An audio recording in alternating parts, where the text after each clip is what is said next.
formalizar parceria, aquelas que estão com CNPJ inativo, são declaradas inidôneas pela União, têm membros de seus conselhos que pertencem ao corpo diretivo da Fundação ou do BNDES, está na página 4 do edital, ou as entidades cujos membros do corpo diretivo incluem pessoas do Conselho Curador e Fiscal da Fundação, empregados do BNDES, né? Ou também parentes de terceiro grau, né?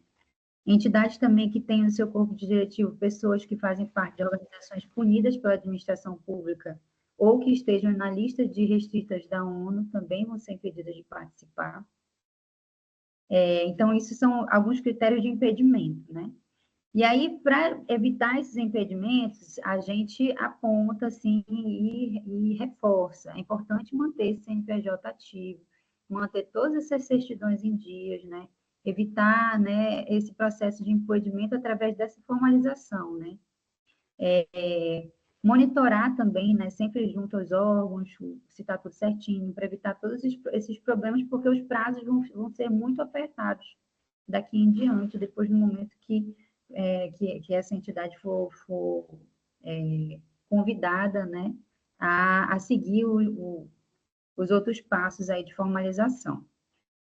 Bom, então, a gente já sabe que algumas ferramentas de gestão dessa parceria. Então, a gente já sabe que ao longo do procedimento do acompanhamento, né, do desenvolvimento do projeto, com tudo direitinho, com essa parceira já confirmada, o sistema o sistema do SGP vai ser uma forma de monitoramento.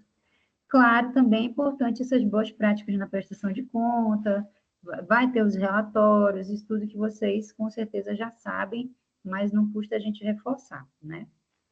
Bom, então, em relação agora à formalização, né, da parceria. Então, publicado o resultado final da chamada, então já passou todo esse prazo de recurso, já passou os prazos relacionados, né, anteriores, né, de resultado parcial, então, depois que já tiver o resultado final do certame, então, as proponentes habilitadas, elas vão ser convocadas pela comissão de seleção para apresentar informações em relação ao plano de trabalho, tá? E para formalizar esse instrumento também, né? De parceria, a minuta o contrato. Então, a comissão de seleção vai convocar a proponente habilitada via e-mail para ela enviar o plano de trabalho e os documentos que comprovem a adequação dos valores, né, dos itens da despesa dentro dos valores de mercado, conforme o item 8.6 do edital. E isso tudo por meio de registro no SGP, ok? Então, finalizado e validado, porque aí vai ter todo esse processo também. Ela vai ser convocada a colocar o plano de trabalho, mas vai ter também correções, melhorias, vai ter todo um processo, né, de leitura, de vai e vem desse plano de trabalho. Então, depois de finalizado e de validado esse plano de trabalho, aí a comissão de seleção vai convocar a proponente habilitada para assinar um instrumento de parceria, que também é um dos anexos lá do edital, né? E isso aí, a proponente, então, vai ter 3 dias úteis para fazer isso, tá? Então, o prazo para assinar o instrumento da parceria, ele pode ser prorrogado só uma vez, por igual período, quando solicitado pela proponente habilitada durante seu transcurso e desde que ocorra um motivo justificado e aceito pela comissão. Então, também a gente reforça a importância de estar tudo certo com essa questão, né? De quem vai assinar, né? Da pessoa estar atenta nesse período, né? Porque às vezes viaja, né? Ou então você tem uma dificuldade de pegar essa assinatura, e aí como a gente tem 3 dias, a gente está falando de 3 dias, né? Então é um prazo muito curto. E aí isso pode ser prorrogado, mas tem que ser justificado, tem que ser aceito essa justificativa pela comissão de seleção, tá, gente? Então, muito importante isso aqui. Então, e aí, a critério da fundação, essa formalização, ela pode ocorrer de forma eletrônica, né? Mas também vai ser a partir de um diálogo, né? Então, ou seja, para resumir, então, esse instrumento de parceria, a assinatura do instrumento de parceria, ou seja, do contrato mesmo, né, do documento que formaliza essa parceria, ele é condicionado a várias questões. Então, é preciso que, para que isso ocorra, a proponente ela não tenha nenhuma restrições no seu cadastro, né? Tudo isso a gente já falou, todos aqueles documentos, tudo que a gente já falou anteriormente em relação a impedimentos ou coisas que vão fazer com que ela não esteja apta, tem que ser observados. Ela tem que apresentar cópia da ata da Assembleia Geral ou de outra instância da entidade proponente autorizando a formalização do instrumento, né? Ou seja, tem que reunir o pessoal, tem que fazer uma ata, e mostrar que todo mundo está ciente e autoriza essa parceria, certo? Ela tem que apresentar declaração de cumprimento de obrigações, né, devidamente assinado, que também é um dos anexos. Ela tem que apresentar documentos complementares só caso solicitados pela comissão de seleção, certo? Esse plano de trabalho tem que ter sido já validado, já tem que ter tido esse bate-volta, esse diálogo, e já tem que estar tudo ok, tá? E o plano de trabalho vai ser parte integrante desse instrumento de parceria, tá? E, então, tudo isso estando certinho, caminhando bem, aí sim, esse instrumento de parceria vai partir para a sua assinatura, tá? Então, prazo de entrega de documento. Então, após a publicação desse resultado final, então, por isso que eu boto lá aquele cronograma, né? Ficar muito de olho nesse cronograma.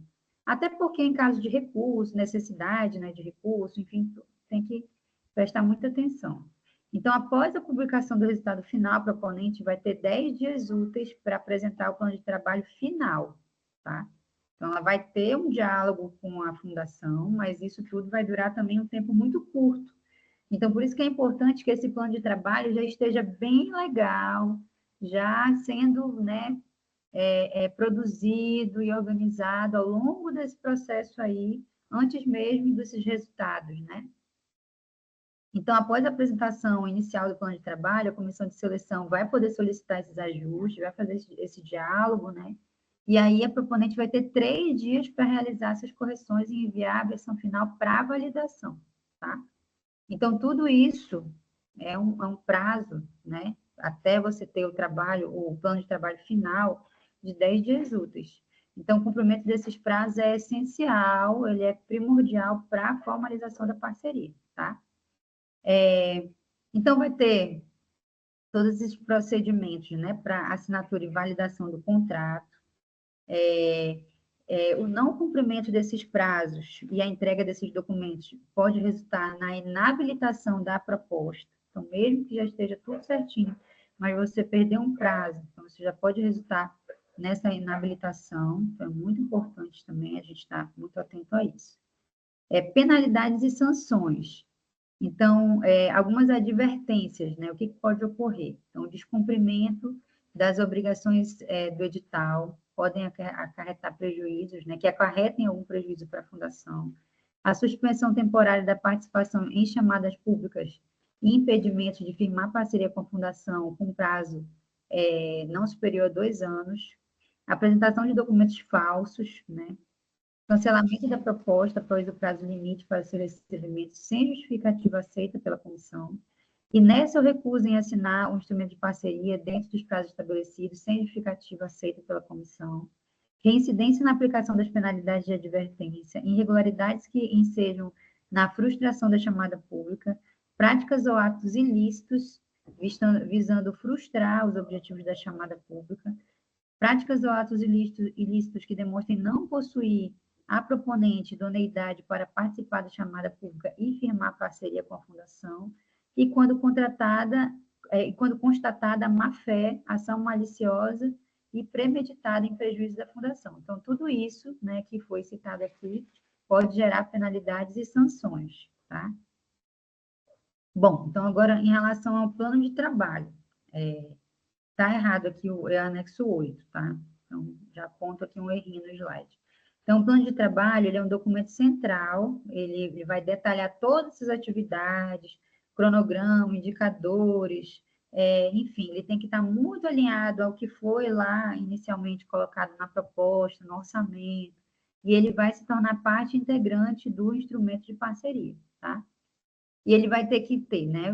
Vocês já devem estar preparando, com certeza, o plano de trabalho, mas a gente coloca aqui. Então, os objetivos, atividades específicas, prazos, metas, indicadores, enfim, tudo isso bem alinhado com o que foi enviado de proposta. Eu coloco aqui uma imagem do plano de trabalho, eu sei que vocês já devem estar atentos a isso, mas é só para a gente ver que ele o jeito que ele é proposto, ele já é algo que está bem minuciosamente apontando o que ele quer, né? Então, você até, numa sequência lógica do texto, você já tem uma facilidade de entender o que você vai ter que colocar de argumentos e de elementos ao longo desse texto, né? Então, isso é bem interessante em relação ao edital, porque eles fazem um bom detalhamento em todos os passos relacionados a esses documentos obrigatórios, né? Como plano de trabalho, até a própria proposta mesmo do projeto. E aí, então, aqui você vê todos esses passos, né? Do que tem que ser feito, que tem que ser colocado no edital, muito alinhado com o que vocês enviaram na proposta. Bom, então, a comprovação do valor de mercado. Então, o proponente ele vai ter que demonstrar que as despesas colocadas lá no projeto, no orçamento, eles têm que estar alinhados com esses valores praticados. Por isso que é importante que vocês já tenham feito esse levantamento, né? Prévio, antes de organizar o orçamento, porque agora, nesse próximo passo, vai ser necessário comprovar, né? Mostrar esses comprovantes apresentando esses valores praticados no mercado, tá? Bom, então, na previsão de despesa, a proponente ela tem que garantir que o valor de cada item de despesa seja compatível com o do mercado através do quê? De contratos similares dos últimos 2 anos, contratos ou atas de registro de preços formalizados pela administração pública federal, estadual, distrital, municipal, né, dos últimos 2 anos, preços praticados, né, que sejam investigados, sejam observados em portais de compra do governo, certo? Acordos ou convenções coletivas de trabalho, tabela de preços referenciais de sites especializados, orçamento de fornecedores, pelo menos 2, ou justificativa para não atingir esse mínimo, né? O orçamento ele vai ter que conter as informações do fornecedor, né, com pelo menos nome, CNPJ, data do orçamento, e sendo admitidas cotações de sítios eletrônicos, desde que identifique a data da cotação e o fornecedor específico. Então, a comissão de seleção ela pode solicitar documentos ou esclarecimentos adicionais a esses listados aqui, citados aqui, para verificar a adequação desses itens junto aos valores praticados de mercado, o que foi colocado no projeto, nas despesas do projeto, tá? Então, onde é que a gente pode buscar esses valores praticados no mercado, né? Então, como eu já disse, então você pode pegar contratos, você pode pegar em site, você pode pegar em plataformas do governo, cotações de fornecedores, mas em relação às plataformas do governo, quais são essas plataformas? Então, você pode ir para plataformas governamentais como compras.gov.br, Comprasnet, Portal da Transparência. Então, alguns, como por exemplo, Comprasnet, vai permitir consultas de licitações e preços registrados. Mais para frente, a gente coloca aqui as imagens, os sites, os links, e a gente vai disponibilizar isso para vocês também, tá?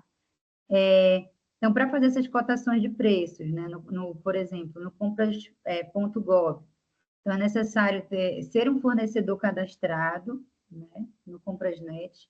Aí você vai ter a opção cotação eletrônica, no menu serviços do fornecedor.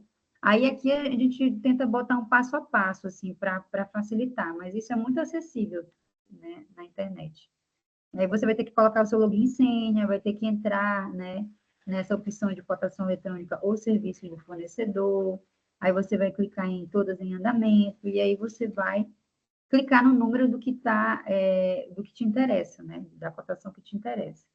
Então, a mesma coisa também, então, quando você for fazer essa pesquisa também no Comprasnet, você vai ter que também acessar, vai ter que ir no menu Nova Pesquisa, e aí você vai poder pesquisar informações relacionadas aos preços praticados, tá?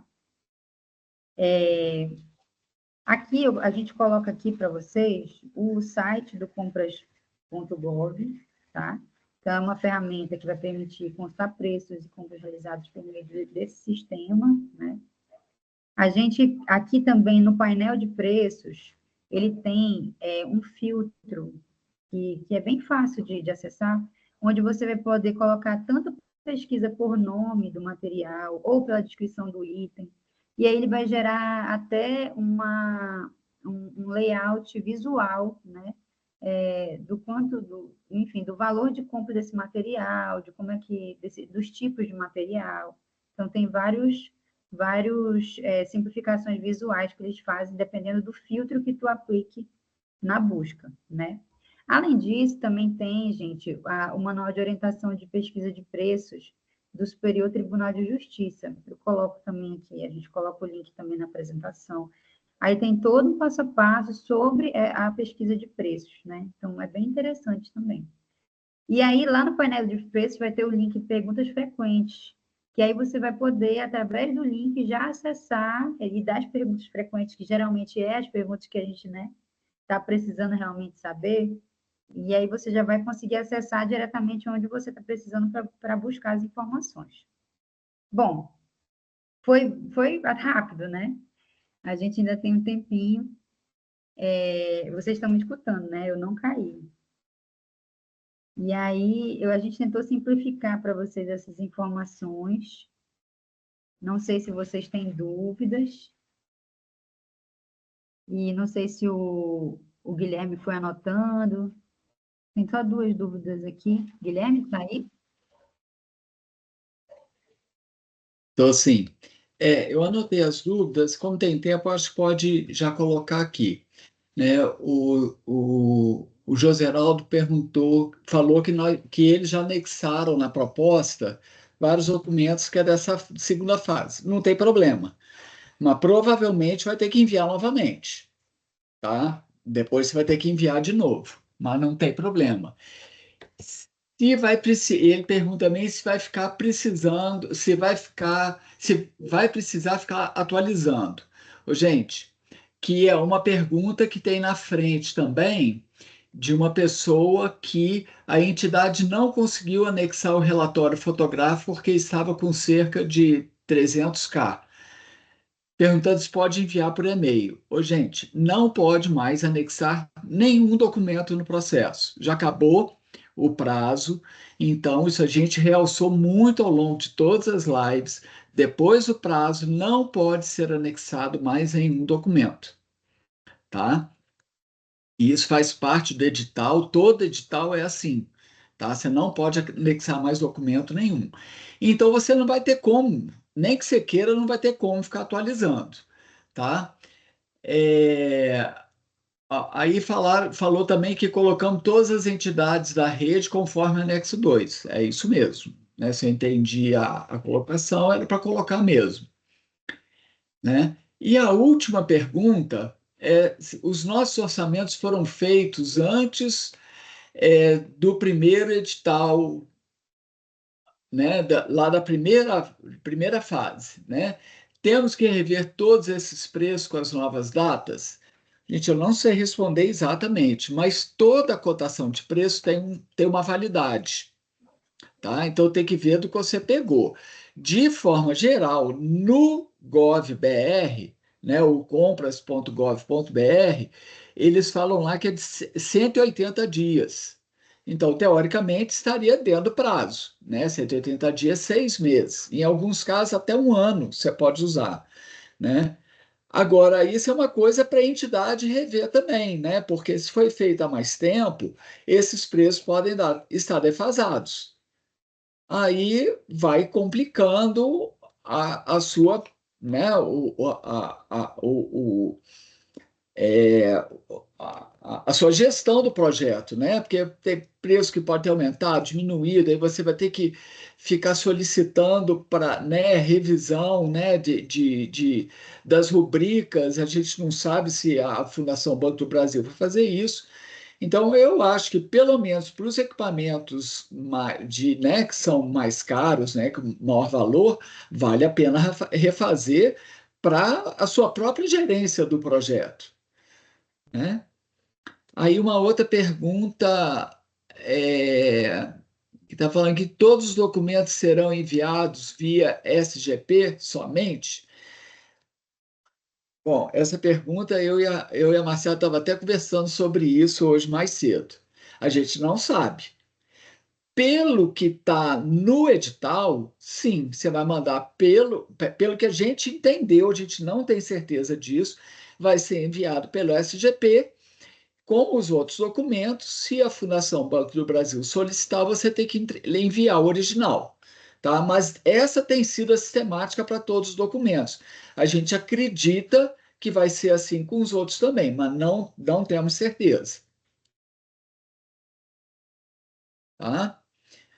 É, Ana Maria, é, é isso, Ana, Aí o José Arnaldo falou: agora é aguardar, Deus está no controle, sempre, né? Sempre esteve, e agora é só aguardar mesmo, gente. Agora não tem mais o que fazer.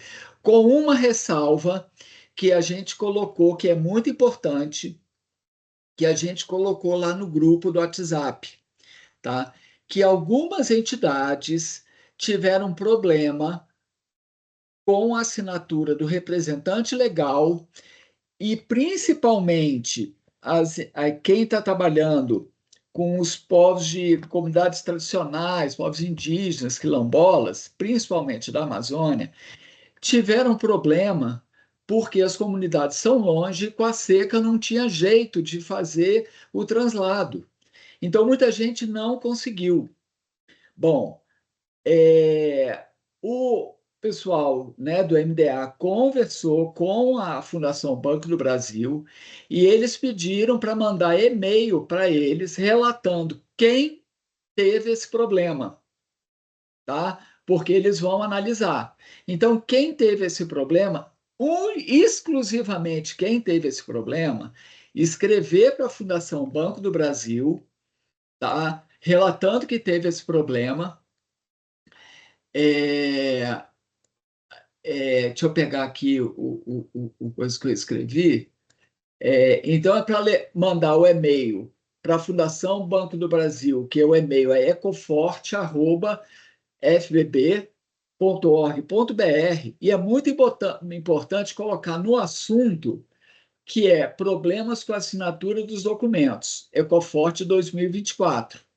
Então, se vocês souberem de alguma entidade que teve esse problema, avisar elas para elas mandarem o quanto antes o e-mail para a Fundação Banco do Brasil com cópia para a gente.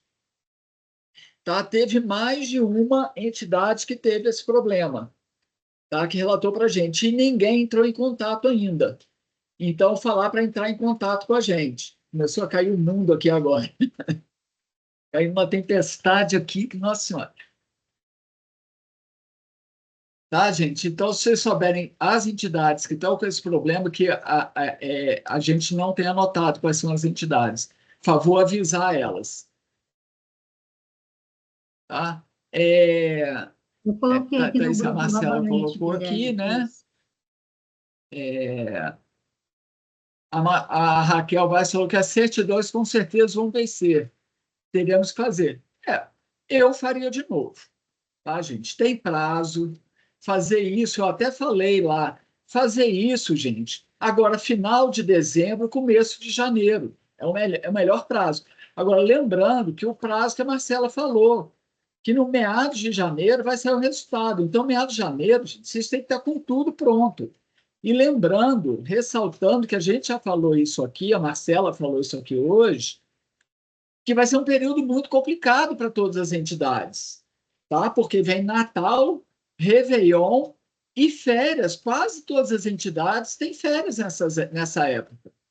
Então, fica atento a isso, gente, tá? Porque não vai ter prorrogação de prazo para mandar documento nenhum, não, tá? Isso com certeza não vai ter. Então, fica muito atento a esses prazos no meados de janeiro. Ter gente responsável para pegar isso, ter todos os documentos organizados, porque senão a entidade vai ser contemplada na primeira fase e não vai conseguir fechar o projeto, não vai conseguir fechar o contrato, vai perder, né? Tem que estar muito atento a isso. Mais alguma dúvida, gente? Tem mais uma aqui. O e-mail solicitado. Eu vou O fechar a e-mail que porta será aqui, está chovendo solicitado, muito barulho. as informações devidas será o e-mail do representante legal? É o e-mail que vocês colocaram no sistema, é o e-mail que vai chegar a informação. Sim. Se vocês quiserem falar, gente, abrir o áudio e falar também, fiquem à vontade. A gente ainda tem uns 10 minutinhos.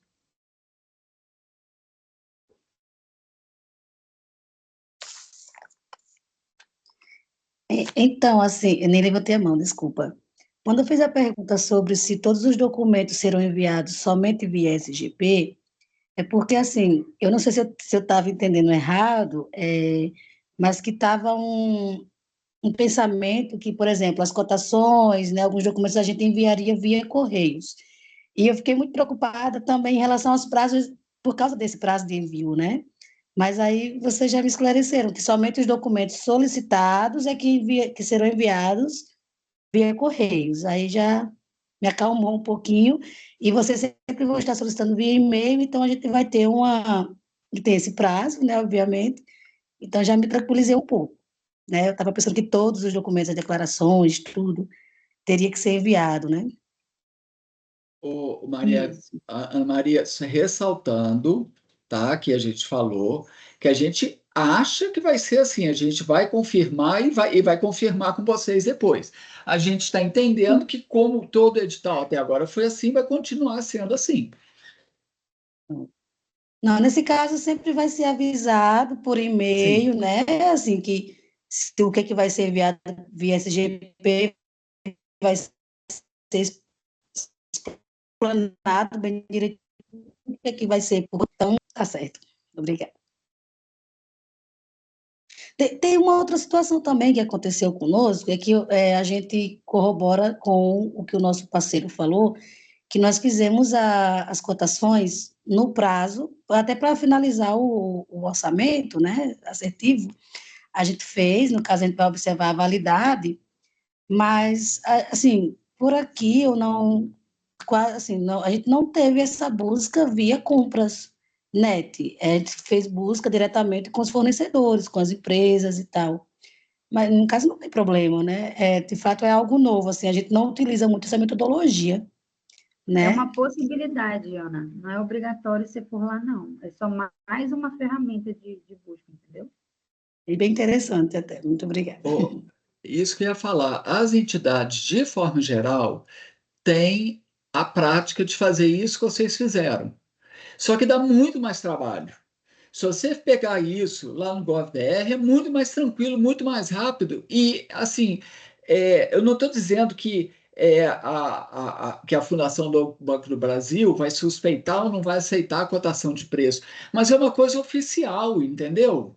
E é muito mais prático, muito mais rápido para as entidades. Você pegar cotação com 3 fornecedores, isso é uma trabalheira danada.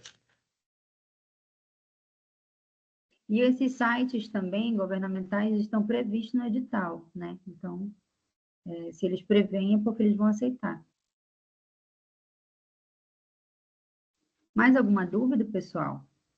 Lembrando que a gente tem outras formações também, né? Tem várias outras formações aí pela frente, e que vai ter outras dúvidas, outras questões colocadas. Aqui tem uma outra dúvida, que o e-mail que será solicitado as informações devidas será o e-mail do representante legal.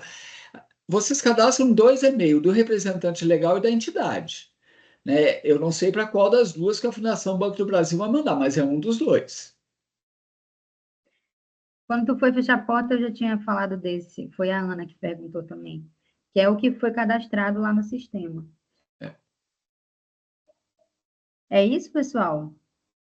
A gente vai colocar depois no grupo esses documentozinhos que a gente fez de links, essas informações aí para facilitar para vocês, tá? Alô, então, gente, boa noite para vocês. Boa noite, gente. Obrigada pela Boa noite, obrigada, participação. viu? Boa Tchau, noite, tchau. obrigada. Boa noite.